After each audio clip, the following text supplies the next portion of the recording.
සමාජයේ ජීවත් වෙනකොට විවිධ හේතු කාරණාවලදී ඔයාටත් කේන්ති ගිහින් ඇතිනේ ඕන තරම්.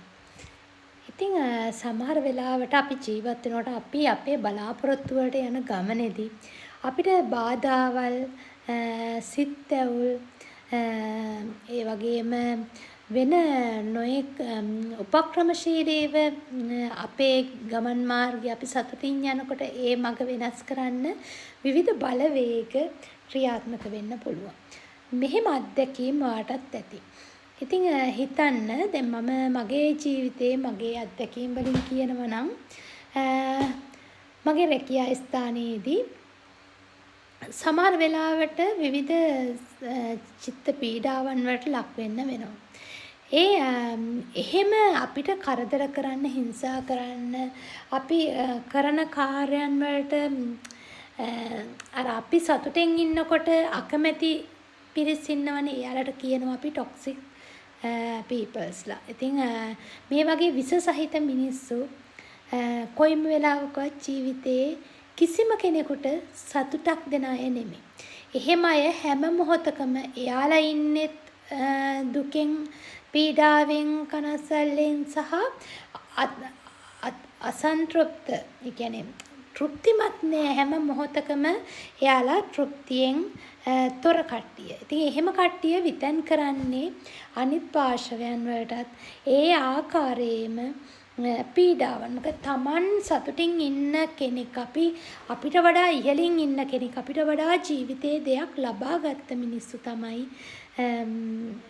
එහෙම අනික් කෙනාට උදව් කරන්නේ ඒ කෙනාගේ දියුණුව දැකලා සතුටු වෙන්නේ ඒ කෙනාට වචනකින් හරි ඉහළට යන්න උදව් කරන්නේ. නමුත් එහෙම නැති අපිට වඩා ජීවිතයේ සාර්ථක නැති අර හැම මොහොතකම ජීවිතය අසාර්ථක වෙච්ච හැම වෙලාවකම දේවල් නොලැබිච්ච මිනිස්සු එයාලා ඉන්නේ අසතුටෙන් නිසා සතුටින් ඉන්න මිනිස්සුන්ට එයාලා කැමති නෑ.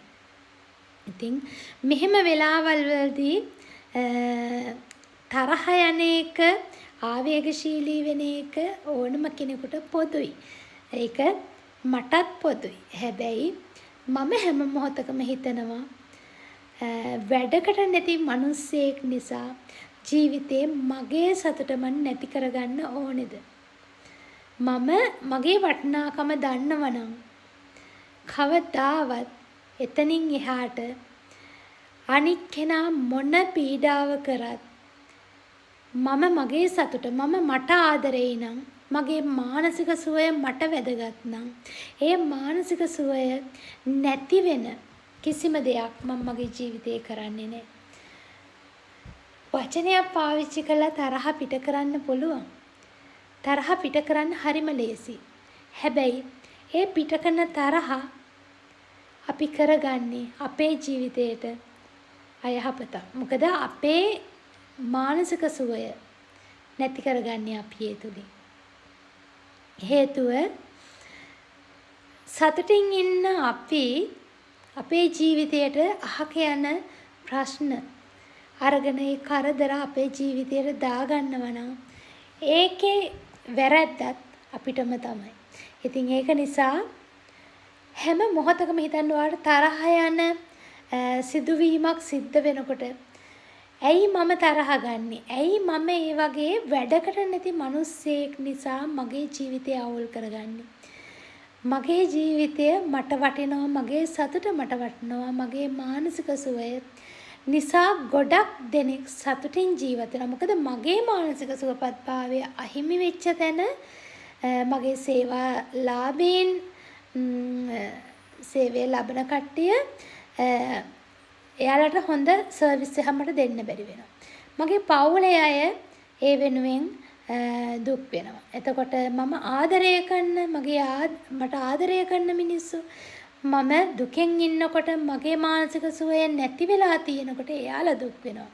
ඉතින් කොහෙවත් යන ටොක්සික් පීපල්ස් නිසා ටොක්සික් කෙනෙක් නිසා මට ආදරය කරන මිනිස්සුන්ගේ සතුට මං නැති කරන්න යන්නේ නැහැ. මෙන්න මේක හිතුවොත් තරහ යන හැම මොහොතකම ඔයාට කන්ට්‍රෝල් වෙන්න පුළුවන්. ඔයාට ඔයාගේ තරහව පාලනය කරගන්න පුළුවන්. ලස්සනට ජීවත් වෙන්න හොඳ යහපත් බලාපොරොත්තු ජීවිතයේ ගොන්නක් පුරවගෙන ඉන්න ඔයාගේ ජීවිතයට වැඩකට නැති මිනිස්සෙක් නිසා, වැඩකට නැති ටොක්සික් කෙනෙක් නිසා ජීවිතය අවුල් කරගන්නවද?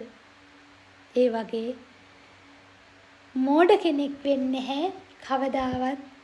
ඉගෙන ගත්ත මිනිස්සෙක් සහ ජීවිතය ගැන අවබෝධයක් තියෙන තවත් කෙනෙක් ජීවිතේ තරඟයක් නොවන තැනකද ඔයාට ඔයා තරඟයක් කරගන්න සමාජයේ අනිත් මිනිස්සු යන ගමන එයාලා ගිහිපු දෙයක්. ඔයා යන ගමන ඔයා හොඳ ශක්තියෙන්, හොඳ අවබෝධයෙන්, හොඳ බලාපොරොත්තුවකින්, හොඳ උද්‍යෝගයකින් ඔයා යන්න. අනිත් අයගේ වචන වලට ඔයා ඔයාගේ ගමන බාල කරන්න එපා. ඉතින් සතුට දරා ගන්න බැරි මිනිස්සුන්ට ඒ විඳවන ජීවිතවලට විඳවන්න ඉඩ දෙන්න. ඔයා තවත් සතුටින් ඉන්න. ගහන්න මුවහත් වෙනවා වගේ පිහියක් මදින්න ගලේ තියලා මදින්න කිමිස්ස වගේ කැපෙනවා නේද? ඒක බැබලෙනවා නේද? මොකද මදින්න එක දිලිසෙනවා. අන්න ඒ වගේ ගහන්න වටන්න නොවැටි බැබලෙන කෙනෙක් වෙන්න. එතකොට ටොක්සික් පීපල්ස්ලා දරා ගන්න බැරුව එයාලගේ ඇතුළාන්තයෙන් ඒ වේදනාව, ඒ ඊර්ෂ්‍යාව, වෛරය, ක්‍රෝධය මේ දේවල් එක්ක රෝගී වෙලා විඳවන්නේ ඒ මිනිස්සුම තමයි. ඉතින් එයාලා අපේ ජීවිතේ කවුරුවත් නෙමෙයිනේ. එතකොට ඇයි අපි වරි වෙන්නේ? අපේ සතුට සැනසීම, අපිට ආදරය කරන මිනිස්සුන්ගේ සතුට සැනසීම විතරයි අපිට වැදගත් වෙන්න ඕනේ. ඉතින් මේක හිතන්න.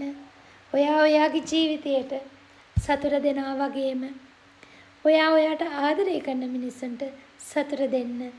තව ගොඩක් දෙනෙක් ඔයා දිහා බලාගෙන ඉන්නවා.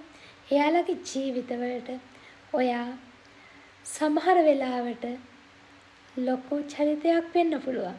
ඉතින් අනිත් අයගේ ජීවිතවල ලොකු චරිතයක් වෙන ඔයා කඩා වැටුණොත්, ඔයා කේන්ති ගත්තොත් ඔයා සාර්ථක වෙන්නේ නැහැ. සාර්ථක මිනිසෙක් වෙන්න හැම මොහොතකම හිත ශක්තිමත් කරගන්න. ලෝකේ 1000ක් ඔයාට ගැහුවත් එක්කෙනෙක් දෙන්නෙක් ඔයාට ආදරය කරන මිනිස්සුන්දී ඒ ඈත් එක්ක මේ ගමන යන්න. ඊතර ශක්තිය ගන්න ඔයාට ආදරය කරන්න. ඔයාට වඩා ආදරය කරන කෙනෙක් ඔයාට තව කොහෙන්වත් හොයාගන්න බෑ. ඉතින් ඔයාට ආදරය කළා ඔයාට වටිනාකමක් දෙන්න. ජීවිතේ දිනන්න ඔයාට පුළුවන්.